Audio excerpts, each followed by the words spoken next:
भाइयों और बहनों, पहले आप लोग बैठ जाइए।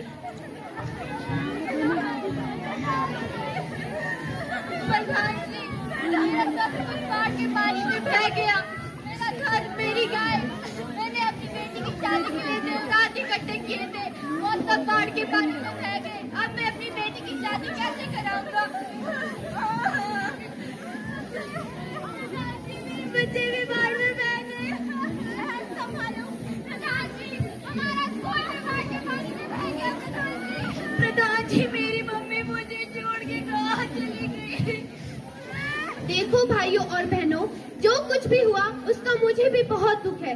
यह एक प्राकृतिक आपदा थी जो अचानक आई और हमारा घर, परिवार, सगे संबंधियों, हमारी गाय, पैसा सब बहा कर ले गई। और इस स्थिति में हमें एक दूसरे की सहायता करनी होगी। देखो भाइयों, यह एक प्राकृतिक आपदा है, यह कहीं भी आ सकती है, लेकिन इस बार यह आपदा हमारे गांव में आई, यह हमारा दुर्भाग्य है। देखो भाइयों और बहनों, इन आपदाओं के आने का कारण स्वयं मनुष्य है, क्योंकि आज मनुष्य अपने स्वार्थ के लिए जंगलों की कटाई कर रहा है, जंगलों में आग लगा रहा है, अवैध खनन कर रहा है, जिसके कारण ये आपदाएं उत्पन्न हो रही है। मैं भी एक बात बोलना चाहती हूँ। शाबाश बेटा, आ जाओ, बोलो। तो आप सभी सुनिए। हमारे अध्यापक हमें हमारे स्कूल में कहते हैं कि वायुमंडल में कार्बन डाइऑक्साइड बढ़ने से ग्लोबल वार्मिंग होती है। अगर मैं इसे सरल भाषा में कहूँ तो हमारी पृथ्वी का तापमान बढ़ जाता है, जिससे पर्वत पर ग्लेशियर पिघल जा रहे हैं और हमारे समुद्र के तटीय प्रदेश जलमग्न हो रहे हैं। जलमग्न? उससे हमें क्या, हम तो पहाड़ों में रहने वाले लोग हैं। अरे मामा जी, इससे हमारी पृथ्वी का बिगड़ रहा है, मौसम में परिवर्तन हो रहा है, जिससे ये सब आपदाएं आ रही है। और आप सभी को पता है, हमारे विद्यालय में प्रतिवर्ष वन महोत्सव बड़ी धूमधाम से मनाया जाता है। खाली भूमि पर सभी बच्चों द्वारा बहुत सारे पेड़ पौधे लगाए जाते हैं और हमारे अध्यापक हमें ये सिखाते हैं, पेड़ पौधे हमारे मित्र हैं, इन्हीं पर हमारा जीवन निर्भर होता है। देखो, इस बेटी ने कितने अच्छे विचार रखे, शाबाश बेटा। अरे प्रधान जी, ये लड़की क्या कह रही है कि पेड़ हमारे मित्र हैं और हमारा जीवन पेड़ों पर निर्भर कैसे है? देखो भाइयों, पेड़ हमें ऑक्सीजन देते हैं और कार्बन डाइऑक्साइड को स्वयं ले लेते हैं, परंतु यदि इस पृथ्वी से पेड़ पौधे समाप्त हो जाएंगे तो यहाँ पर ऑक्सीजन की मात्रा कम हो जाएगी और कार्बन डाइऑक्साइड की मात्रा बढ़ जाएगी, जिससे यहाँ पर संतुलन बिगड़ जाएगा। अरे बेटा, तुम सही कह रहे हो। मेरी उम्र भी 80 वर्ष हो चुकी है। हमारे समय में गांव के चारों तरफ घने घने जंगल हुआ करते थे, लेकिन अब लोगों ने वो सारे जंगल काटना समाप्त कर दिए, जिसकी सजा भगवान ने आज रास्ते के रूप में दी है। हाँ माता जी, आप बिल्कुल सही कह रही है। प्रधान जी, क्या इस आपदा को रोका नहीं जा सकता? देखो भाइयों और बहनों, यह एक प्राकृतिक आपदा है, इसे रोका तो नहीं जा सकता, पर इसे कम किया जा सकता है। अरे प्रधान जी, इस आपदा को कैसे कम किया जा सकता है? देखो भाइयों और बहनों, इसके लिए हमें नदी नालों में चेक डैम का निर्माण करना होगा, खाली भूमि पर वृक्ष लगाने होंगे, जो हम जंगलों की कटाई करते हैं उन्हें रोकना होगा, जंगलों में जो हम आग लगाते हैं उन्हें रोकना होगा, जिससे इन सभी कार्यों से हम इन आपदाओं को खत्म तो नहीं कर सकते, पर इन्हें कम जरूर कर सकते हैं। ठीक है प्रधान जी, हम इस वन महोत्सव अधिक से अधिक पेड़ लगाएंगे और नदी नालों से दूर ही अपने घर बनाएंगे। जी हाँ, ठीक है प्रधान जी, अब हम चलते हैं।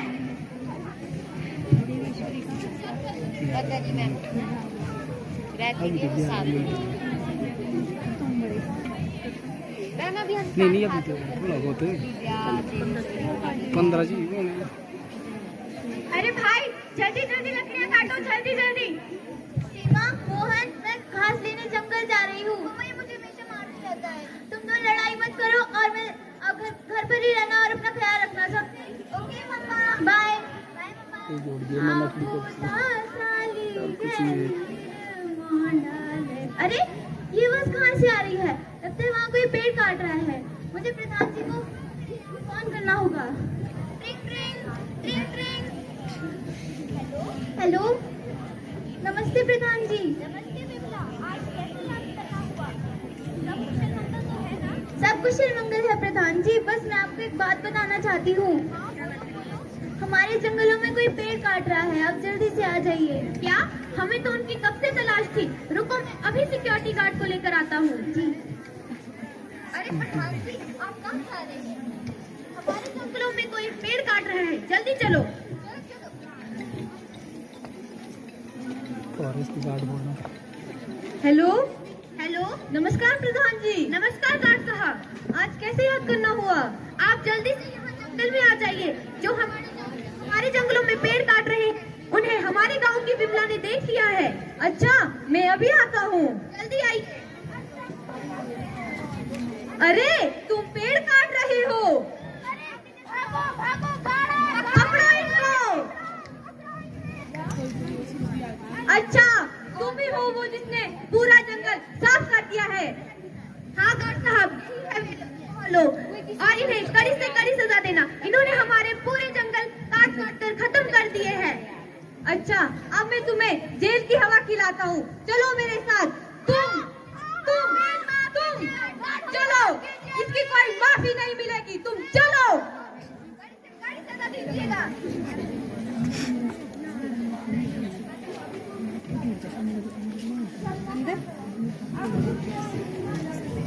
सोए हुए हैं। अरे भाई, चलो चलो, जल्दी जल्दी चलो, जल्दी।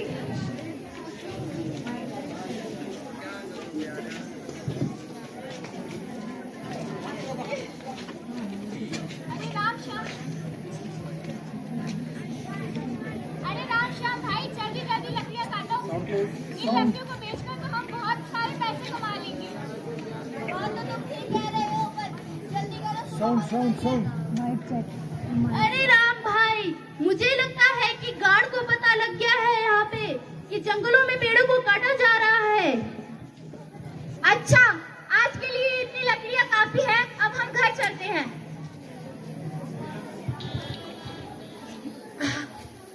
सुबह हो गई, चलो प्रातःकाल का भ्रमण करने चलता हूँ।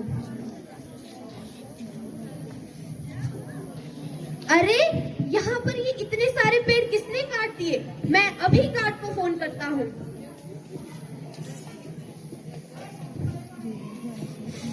हेलो, नमस्कार प्रधान जी।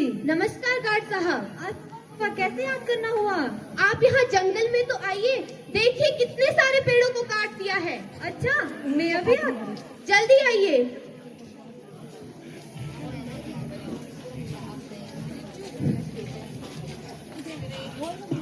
नमस्कार जी। नमस्कार गार्ड साहब, यहाँ देखिए कितने सारे पेड़ों को काट दिया है। प्रधान जी, मुझे लगता है ये आज शाम का ही काम हो सकता है। आपको किसी पे शक तो नहीं है? नहीं, मुझे किसी पे शक नहीं है। मुझे नहीं लगता ये किसी गांव वाले का काम है। मुझे लग रहा है ये किसी बाहर वाले का ही काम है। प्रधान जी, इसके बारे में हमें गांव वालों को बताना होगा। अगर उन्हें किसी पर शक हो तो वे मुझे आकर बताएं। हम इसकी चर्चा ग्राम सभा में करेंगे। ठीक है प्रधान जी, चलते हैं अब। ठीक है गार्ड साहब। अगली रात का दृश्य।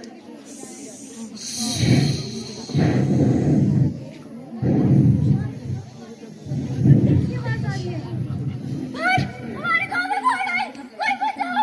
कोई बचाओ! हमारा पूरा गांव फैल गया! बचाओ! बचाओ! बचाओ! बचाओ!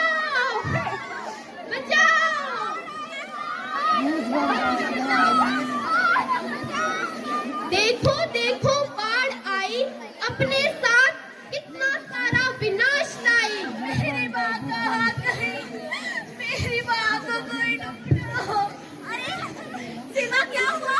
मेरी माँ मुझे छोड़ के कहाँ चली गई? अपने आप को संभालो।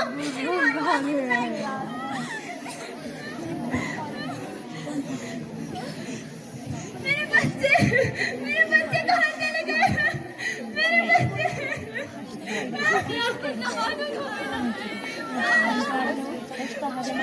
हे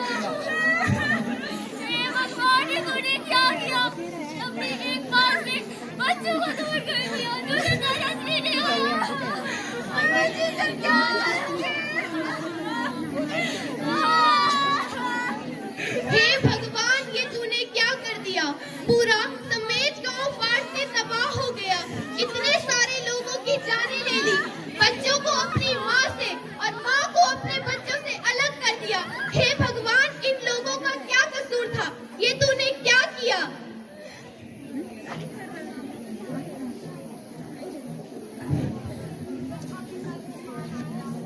अरे सीमा और मोहन, तुम दोनों कहाँ जा रहे हो? अरे हम समेत जा रहे हैं। अच्छा, मैंने भी सुना वहाँ पर बहुत ही भयंकर त्रासदी आई। उस त्रासदी में हमारा स्कूल भी बह गया। क्या? हमारा स्कूल भी बाढ़ के पानी में बह गया?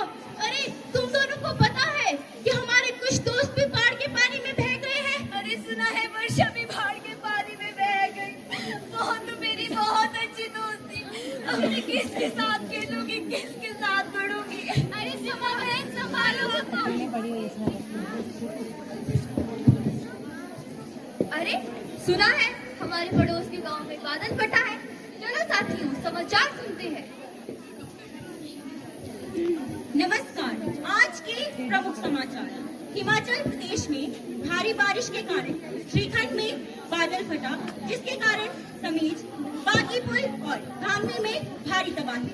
प्राप्त जानकारी के अनुसार 36 लोगों के लापता होने की खबर। सरकार ने जारी किया रेड अलर्ट। धन्यवाद। अरे आखिर इस त्रासदी के लिए कौन जिम्मेदार है? मैं ये प्रश्न आज सभी से पूछना चाहती हूँ। हम या ये प्रकृति? क्या हम इसके लिए कैसे जिम्मेदार हो सकते हैं? यह तो एक प्राकृतिक आपदा है। हाँ, ये बात सत्य है कि यह एक प्राकृतिक आपदा है, लेकिन मनुष्य भी उसके लिए उतना ही जिम्मेदार है जितना कि सारी प्रकृति। अरे मनुष्य इसके लिए कैसे जिम्मेदार हो सकता है? अरे भाई, आज हम जो इस प्रकृति का खनन कर रहे हैं, इन पेड़ों, इन पौधों को जलाकर, काटकर, अगर ऐसा ही चलता रहा तो इस पृथ्वी पर जीवन का नामो निशान नहीं रहेगा। अरे वह कैसे? अरे भाई, हम जो जंगलों में आग लगा रहे हैं, उससे सारे पेड़ पौधे जल रहे हैं। हम अपने स्वार्थ के लिए जंगलों को खाली कर रहे हैं। तो उससे क्या होगा? अरे इससे हमारी पृथ्वी का संतुलन बिगड़ रहा है, जिससे ऋतु में परिवर्तन आ रहा है। ऋतुओं में परिवर्तन, वह कैसे? अरे तुम्हें पता नहीं है, पिछले कुछ सालों से समय पर वर्षा व बर्फबारी नहीं हो रही है। हाँ, तुम सत्य कह रहे हो। पिछले कुछ कई वर्षों से समय समय पर वर्षा और बर्फबारी नहीं हो रही है। इसका कारण क्या है? यही तो मैं आप लोगों को समझा रही हूँ। पर्यावरण में परिवर्तन का कारण यही तो है। अरे यह बात तो हमने कभी सोची ही नहीं। चलो हम ग्राम पंचायत प्रधान जी के पास चलते हैं।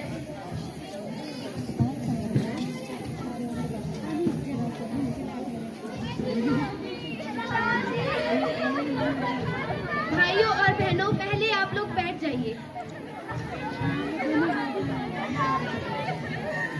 प्रधान जी, मेरा सब कुछ बाढ़ के पानी में बह गया। मेरा घर, मेरी गाय, मैंने अपनी बेटी की शादी के लिए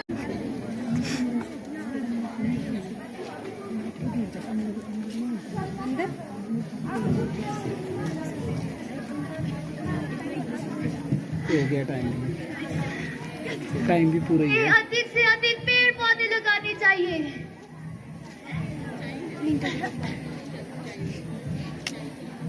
हमें जंगलों में आग नहीं लगानी चाहिए। हमें नदी नालों से दूर घर बनाने चाहिए।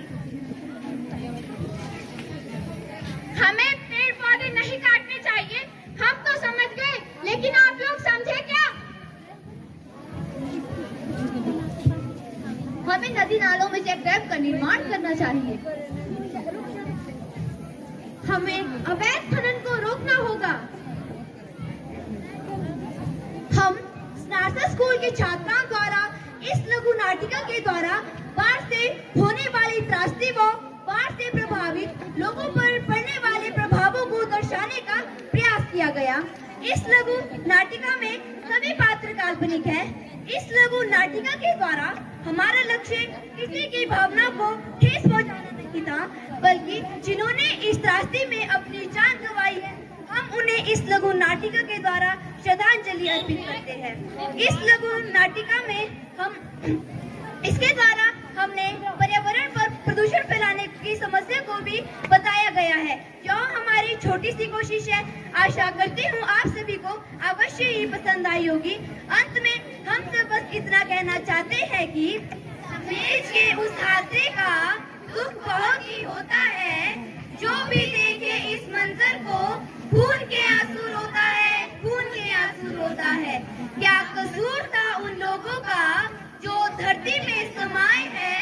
पूरे गांव के 36 लोग इस पानी ने बहाए हैं, इस पानी ने बहाए हैं। सुन रे ऊपर वाले, तुझे तरस क्यों नहीं आया। बड़े बुजुर्ग जवान सहित बच्चों को भी बहाया है, बच्चों को भी बहाया है। क्या कसूर था उन लोगों का जिन्होंने जीवन खोया है। 36 लोगों का पूरा गांव हमेशा के लिए सोया है, हमेशा के लिए सोया है। धन्यवाद। जय